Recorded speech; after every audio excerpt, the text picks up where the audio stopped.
أعوذ بالله من الشيطان الرجيم بسم الله الرحمن الرحيم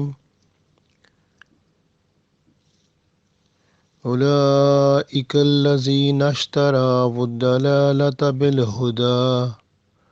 فما ربحت تجارتهم وما كانوا مهتدين۔ پیارے دوستو، السلام علیکم ورحمۃ اللہ وبرکاتہ۔ ابھی میں نے سورہ بقرہ کی آیت نمبر 16 تلاوت کی ہے۔ یہ آیت بھی منافقین کے بارے میں ہے۔ اللہ تعالیٰ اس آیت میں یہ بیان فرماتے ہیں کہ دنیا جو اللہ نے بنائی ہے اور یہاں انسان کو بھیجا ہے، یہ ایسے ہے دنیا جیسے ایک جگہ جہاں پر آپ اپنا بزنس کر سکتے ہیں۔ آپ کی ایک کاروبار کی ایک جگہ ہے، جیسے بندہ کاروبار کرتا ہے، کام کرتا ہے، بزنس کرتا ہے تو اس سے منافع آتا ہے تو وہ پھر بندہ خوش ہوتا ہے۔ دنیا میں ایمان کامل کے ساتھ جب نیک اعمال بندہ کرتا ہے تو نیک اعمال اس کے لیے منافع کا سبب بنتے ہیں، اور یہ منافع اور زیادہ بڑھتا جاتا ہے جب بندے کا خلوص اس میں شامل ہوتا جاتا ہے، یعنی بندہ اللہ کا خوف، اللہ کی محبت اور رسول اللہ صلی اللہ علیہ وسلم کے حکم اور آپ صلی اللہ علیہ وسلم کی سنت اور آپ صلی اللہ علیہ وسلم کے اخلاق و اعمال و اقوال کو سامنے رکھتے ہوئے اللہ کے حضور آگے بڑھتا ہے۔ جو کام اللہ اور اس کے رسول صلی اللہ علیہ وسلم نے کر کے دکھائے اور جن کا حکم دیا گیا وہ خود بھی کرتا ہے، دوسروں کو بھی کرنے کا کہتا ہے، اور خود کرتا ہے تو اس میں وہ خشوع خضوع کو بھی ساتھ لاتا ہے، یعنی اس میں لطف و کرم کو ساتھ رکھتا ہے، اس میں وہ جو آداب اور تعظیم ہے، احترام ہے، اس کو سامنے رکھتا ہے۔ تو پھر کیا ہوتا ہے کہ وہ جو اعمال ہوتے ہیں وہ جیسے یوں سمجھیں بزنس میں منافع کئی گنا بڑھ جاتا ہے، تو یہ نیک اعمال کا بھی حساب کئی گنا بڑھ جاتا ہے جب ان میں خلوص شامل ہوتا ہے۔ جیسے 10 گنا سمجھ لو، 70 گنا سمجھ لو، 700 گنا سمجھ لو، پھر وہ بندہ گن ہی نہیں سکتا، ان گنت سمجھو اتنا گنا، یعنی وہ تو اللہ ہے جتنا زیادہ اس کا اجر عطا فرما دے۔ تو اس لیے اللہ تعالیٰ نے فرمایا کہ دنیا ایک ایسی جگہ ہے جہاں پر آپ ایمان کے ساتھ نیک اعمال خلوص نیت سے کرتے جاؤ اور ان کا بہتر سے بہتر صلہ آخرت میں ضرور پاؤ گے۔ اب یہ آیت منافقوں کے بارے میں آئی ہے، کیونکہ منافق کیا کرتے ہیں، وہ ایسے ہیں کہ ان کو اللہ تعالیٰ نے ہدایت تو سب کو دی ہوئی ہے، کیونکہ آپ صلی اللہ علیہ وسلم نے فرمایا کہ ہر بچہ دین اسلام کی فطرت پر ہی پیدا ہوتا ہے، پھر اس کے والدین جو ہیں یا ماحول جو ہے وہ ان کو اسلام سے دور لے جاتا ہے یا اسلام کے اندر لاتا ہے۔ تو ماحول اور والدین، یا جو ماحول سے مراد پھر دوست اور ساتھ سکول اور جو جیسے کمپنی صحبت اور یہ چیزیں، تو یہاں پر جو ہے ماحول جس طرح کا ہوتا ہے اس کا بچے پر اثر پڑتا ہے۔ لیکن اب کیا ہوا، یہاں پر اللہ تعالیٰ نے یہ فرمایا کہ منافق لوگ ایسے ہیں، ان کو تو اللہ تعالیٰ نے ہدایت تو بچپن سے دی تھی، لیکن جو جو بڑے ہوئے ان کی دوستی، ان کے تعلقات، پھر ان کے ایمان و اعمال اور عقائد جو بن گئے، اور پھر ان کے تعلقات ان ایسے ایسے لوگوں سے، اور پھر جن کی وجہ سے ان کے ذہن پر جو ایمان کا نقش بیٹھنا چاہیے تھا وہ نہ بیٹھ سکا، تو انہوں نے گویا ایسے ہیں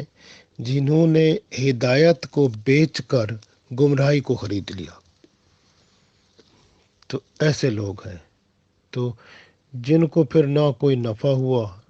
اور ایسی تجارت سے، اور نہ کوئی فائدہ ہوا، بلکہ وہ تو سیدھے راستے پر جانا ہی چاہتے نہ تھے۔ تو اس لیے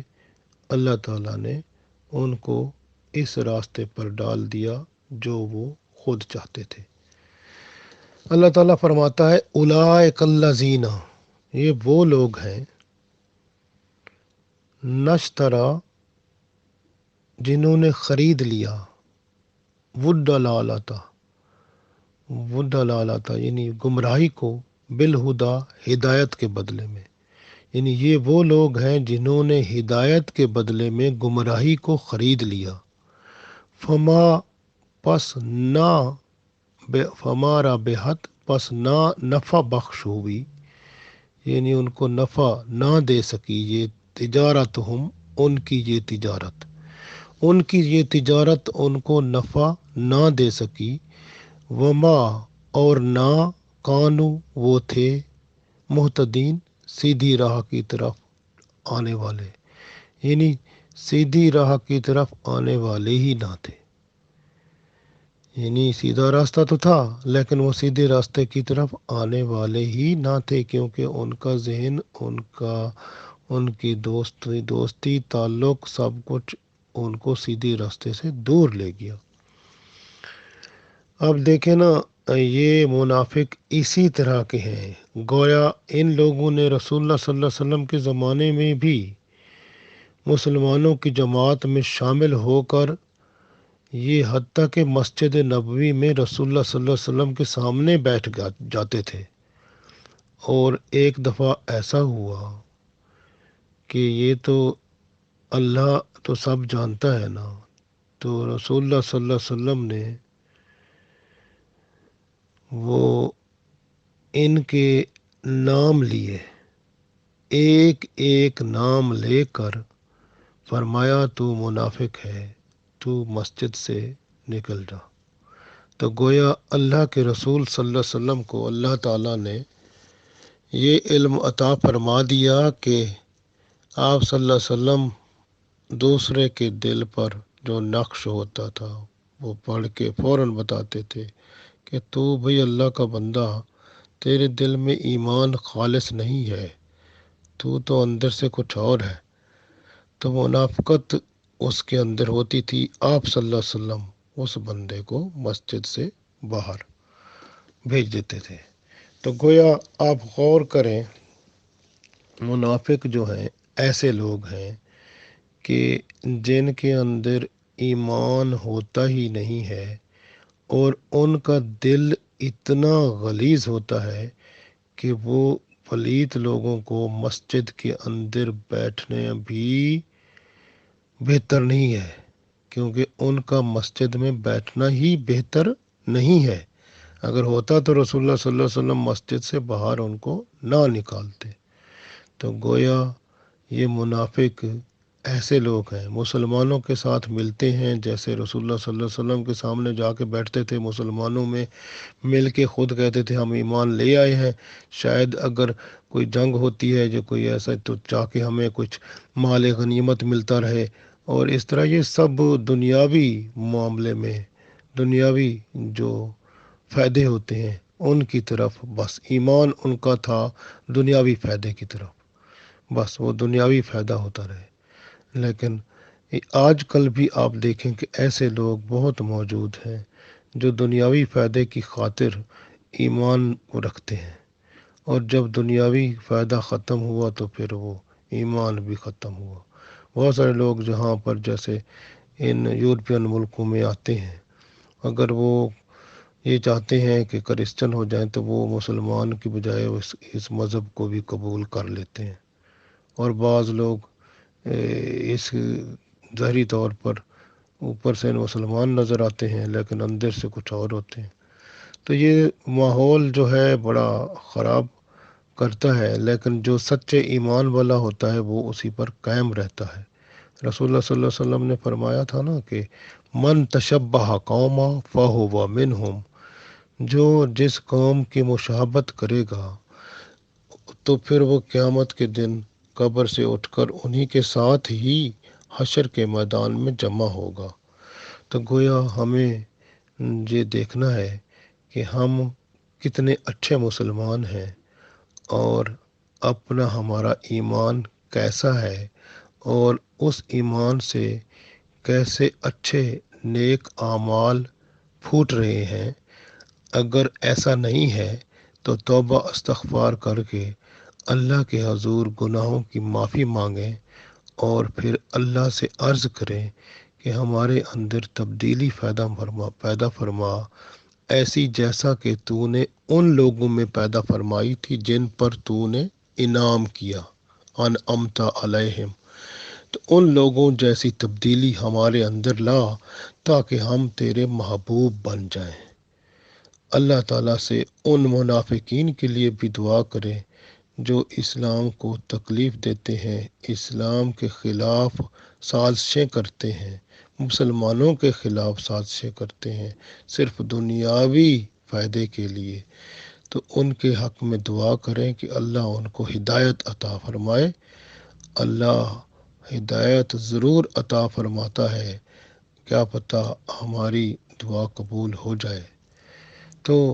یہ کوشش کرنی چاہیے، دعا ضرور کرنی چاہیے، باقی اللہ کا کام ہے، وہ قبول کرے نہ کرے وہ مالک ہے، مختار ہے۔ تو ہمیں دعا ضرور کرنی ہے، اور تاکہ ہم اب خود بھی بہتر ہو جائیں اور دوسرے بھی بہتر ہو جائیں، تو پھر یہ دنیا بہتر ہو جائے۔ تو انشاءاللہ تعالی اللہ تعالی ہمیں توفیق عطا فرمائے۔